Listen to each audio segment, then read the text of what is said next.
اس نے خود ایڈمٹ کیا شہداء کے آخری خطاب کے اندر کہ ملک ڈوب چکا ہے، سب کو اٹھا کے جیل میں ڈال دو اور چھوٹی جیلیں بنانے کی بجائے اس پورے ملک کو جیل قرار دے دو۔ رانا ثناء اللہ کہتا ہے میں 6 مہینے آگے بڑھا دوں، تو اس کا آپ سمجھتے ہیں کہ اس کا دماغی توازن ٹھیک ہے؟ احمد نورانی نے جو سٹوری بریک کی، ہم نے تو ایک لفظ نہیں اس کے اوپر کہا۔ وقت کے وزیر خزانہ نے مفرور مجرم اسحاق ڈار نے یہ کہا، یہ نہیں کہا کہ یہ غلط ہے، یہ نہیں کہا، اس نے آج تک نہیں کہا۔ اس نے کہا ہم تحقیقات کریں گے کہ یہ کیوں آؤٹ ہو گئی ہے، یہ ایف بی آر کے کاغذات، ہم نے تو نہیں کہا۔ اب مجھے بتائیے، اگر معصوم بچے یہ سوال کریں اور بادشاہ ننگا ہو اور وہ جا کے دربار میں کہہ دیں کہ بادشاہ یہ پورا دربار جو تمہیں کہہ رہا ہے تم خلعت فاخرہ پہنے ہوئے ہو، یہ جھوٹ بولتا ہے، تم ننگے ہو، تو آپ مجھے بتائیے کہ آپ بچے کو کیا سزا دیں گے؟ میں یہ سوال کرنا چاہتا ہوں، یہ سوال کرنا کیسے جرم ہو گیا ہے ہم نے؟ اور اگر مفتاح اسماعیل نے یہ کہا آپ کے ٹی وی کے انٹرویو کے اوپر کہ یہ جو نیب کی ترابیمیں ہم نے نہیں انہوں نے کرائی ہیں، تو آپ مجھے بتائیں کہ اس میں تحریک انصاف یا تحریک انصاف کے کسی سینیٹر کا کیا قصور ہے؟ ہم پوچھ سکتے ہیں یہ بات؟ میں یہ پوچھنا چاہتا ہوں آپ تمام دوستوں سے کہ کیا 12 ارب روپے کے قصے کی بات تحریک انصاف سے اس سے کوئی تعلق ہے؟ کوئی تعلق نہیں ہے، ہمارے منہ سے بھی نہیں نکلا، لیکن 22 کروڑ لوگ سوال کر رہے ہیں، وہ کرتے رہیں گے۔ سب کو اٹھا کے جیل میں ڈال دو اور چھوٹی جیلیں بنانے کی بجائے اس پورے ملک کو جیل قرار دے دو، یہ زیادہ بہتر رہے گا۔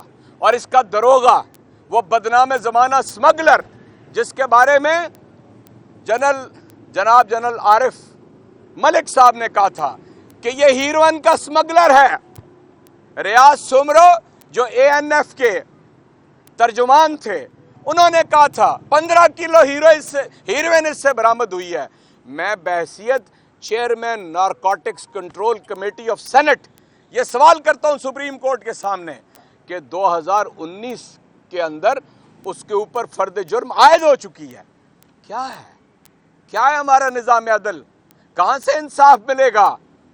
طاقتور اور عام آدمی، پوری عمران خان کی ساری زندگی کی جدوجہد اور تحریک اسی کے اوپر ہے۔ انصاف، وہ انصاف کہ جو امیروں کے لیے اور عام آدمی کے لیے اور ہے، اس کو انصاف نہیں کہا جاتا۔ وہ F I R supreme court کے حکم کے باوجود کیوں درج نہیں ہوئی؟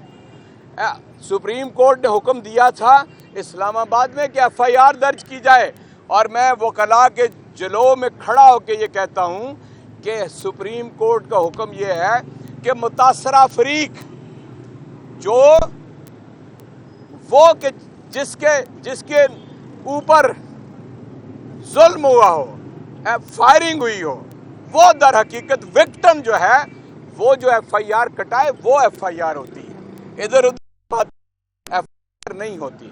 سملرلی ایک بات اور جو میں اعظم سواتی کے حوالے سے سپریم کورٹ کی یاد دلانا چاہتا ہوں، ایک واقعے کی ایک سے زیادہ ایف آئی آر درج نہیں ہو سکتی۔ کیوں سپریم کورٹ کے یعنی اس حکم کی خلاف ورزی کی جا رہی ہے؟ ہم معزز جج صاحبان سے، ہمارے کوئی اور اللہ رب العزت کی ذات ہے اور نیچے یہ ہمارے ججز ہیں، سپریم کورٹ ہے، ان سے ہم پکار کر کہتے رہیں گے کہ یہ عمران خان کی ایف آئی آر درج کی جائے۔ سوال اٹھاتے رہیں گے جب تک ہم زندہ ہیں، یہ سوال پوچھنا بند نہیں کریں گے۔ اور میں ان صحافیوں کو داد دیتا ہوں کہ جو ان کے اس مقدمے کو لے کر آگے بڑھ رہے ہیں، سارے رسک لے کر، اپنی جان کا، مال کا، رزق کا، اپنی نوکری کا رسک لے کر اس بات کو آگے بڑھا رہے ہیں، وہ خراج تحسین کے مستحق ہے۔ میرے دوستو، چوتھی بات جو میں آج کہنا چاہتا ہوں وہ آپ کے سامنے یہ ملک ڈوب رہا ہے، اور اگر میں کہوں تو آپ شاید نہ مانیں، اگر گواہی وہ دے وہ اس نے خود ایڈمٹ کیا شہداء کے آخری خطاب کے اندر کہ ملک ڈوب چکا ہے۔ آصف نے، خواجہ وینٹیلیٹر نے ایڈمٹ کیا ملک ڈوب رہا ہے، اور وزیر خزانہ آپ کا مفتاح اسماعیل، اس نے ایڈمٹ کیا کہ پاکستان ڈیفالٹ سے نہیں بچ سکے گا۔ اس لیے ہم یہ کہتے ہیں، ہم نے قربانی دی ہے، عمران خان نے قربانی دی ہے، ہم قربانی دے رہے ہیں۔ اگر آپ کی منتخب 859 نشستوں میں سے 563 نشستوں سے تحریک انصاف استعفے دے کے باہر آ جائے تو آپ بتائیے کہ اس ملک کا نظام کیسے چلے گا؟ کوئی پاگل ہی ہوگا۔ یعنی رانا ثناء اللہ کہتا ہے میں 6 مہینے آگے بڑھا دوں، تو اس کا آپ سمجھتے ہیں کہ اس کا دماغی توازن ٹھیک ہے؟ سمجھتے ہیں اس کا دماغی توازن ٹھیک نہیں ہے۔ اور اسی لیے میں کہتا ہوں کہ پاکستان کے نظام عدل کو اس بیمار ذہنیت کا جائزہ لینا چاہیے۔ یہ بیمار آدمی ہے، یہ پاکستان کو تباہی کے کنارے لے کے جا رہا ہے، جس نے اربوں روپیہ اسلام آباد میں 1383 کنٹینر لگا کر 30,000 وہاں پر فورس کٹھی کر کے اس غریب قوم کا اربوں روپیہ جس نے پانی کی طرح بہا دیا، کوئی سوال کرے گا اس سے؟ کوئی سوال کرے گا اس سے؟ تم نے کون سے کشمیر کی جنگ فتح کر لی ہے؟ تمہیں شرم آنی چاہیے، تمہیں کھلا ہے تمہیں۔ میں تمہیں کہتا ہوں کہ تم نے یہ پاکستان کے ساتھ کیا۔ عمران خان آج 4 بجے فیصلہ کر رہے ہیں اور انشاءاللہ ان کے جتنے فیصلے ہیں وہ پاکستان کو آگے بڑھانے کے لیے ہیں، اس بحران سے نکالنے کے لیے ہیں، پاکستان کو پھر ایک مرتبہ اٹھا کے دنیا کے اندر ایک باعزت قوم بنانے کے ہیں۔ بہت ہی مفصل طریقے سے ہمارے سینیٹر اعجاز چودھری صاحب نے اعظم سواتی صاحب کا کیس آپ کے سامنے رکھا۔ میں سوالات سے شروع کروں گی۔ ہمارا سوال وہیں کا وہیں کھڑا ہے کہ اعظم سواتی صاحب کے کیس میں بنیادی ایک آئینی کہ ایک ایشو کے اوپر ایک سے زیادہ ایف آئی آر نہیں ہو سکتی۔ جب ہم ایف آئی آر درج کرانے کی بات کرتے ہیں تو ہمیں بتایا جاتا ہے کہ ایک کیس کے اوپر ایک ایف آئی آر درج ہو گئی ہے، اور اس ملک کے سب سے بڑے وفاقی لیڈر جن کی وفاق میں بھی سب سے زیادہ number of seats, vote bank بھی سب سے زیادہ، 4 صوبوں میں بھی ان کی حکومت، تو ہم دوسری ایف آئی آر درج نہیں کرا سکتے، گڈ بائے۔